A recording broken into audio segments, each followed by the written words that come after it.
অনেক কিছু চিন্তা ভাবনা করে অনেক কিছু ভেবেচিন্তে আসলে জীবন চালানো সম্ভব না আমার মতে। জানি না কার কি মত, তবে আমার মতে অনেক চিন্তা ভাবনা করে কিন্তু জীবন চালানো সম্ভব না। কারণ জীবন, সময় কোনোটাই মানুষের জন্য কিন্তু থেমে থাকে না। আপনি আজকে ভালো আছেন, কালকে খারাপও থাকতে পারেন। কালকে খারাপ আছেন, পরশু আপনি ভালোও থাকতে পারেন। তবে হ্যাঁ, ভালো আছেন বলে যে আরেকটু ভালো থাকার চেষ্টা করবেন না এমন কোনো কথা নেই। আজকে ভালো আছেন, কালকে নাও থাকতে পারেন। তাই জীবন কখনোই থেমে থাকে না। তাই আপনি প্রতিনিয়ত চেষ্টা করে যাবেন। চেষ্টার মধ্যেই সবকিছু। কথায় আছে তিল থেকে তাল হয়। মানে একটা ব্যাপার, যেটা আপনি অনেক ক্ষুদ্র একটা বিষয় নিয়ে শুরু করেছেন। আপনি যদি এতে সৎ থাকেন, আপনার উদ্দেশ্য যদি ভালো থাকে, অবশ্যই আপনি এতে ভালো কিছু পেতে পারেন। আর আপনাকে এই একটা বিষয়তে কখনোই ঠকতে হবে না। কারণ আপনার এই অক্লান্ত পরিশ্রম কখনোই আপনাকে ঠকাবে না। এতে অবশ্যই আপনি ভালো কিছু পেতে পারেন। ধৈর্য, কষ্ট আপনার সফলতার চাবিকাঠি। ধৈর্য ধরবেন, কষ্ট করবেন, অবশ্যই এতে আপনি ভালো কিছু পেতে পারেন। অন্য কোনো জায়গায় সময় ব্যয় না করে আমি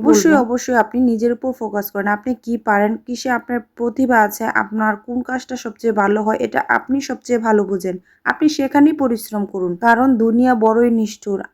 আপনার সুখের সময় আপনার মানুষের অভাব হবে না। কিন্তু আপনি যখন কষ্ট করবেন, আপনি যখন অভাবে পড়বেন, অনটনে পড়বেন, তখন দেখবেন আপনার পাশে, আপনার কাছে দাঁড়ানোর মতন, বিশেষ করে টাকা দিয়ে আপনার পাশে দাঁড়ানোর মতন কেউ নেই। সেটা যত বড়ই আত্মীয় হোক না কেন, পাড়া প্রতিবেশী হোক না কেন, বন্ধু বান্ধব হোক না কেন, কেউ পাশে থাকবে না আপনার।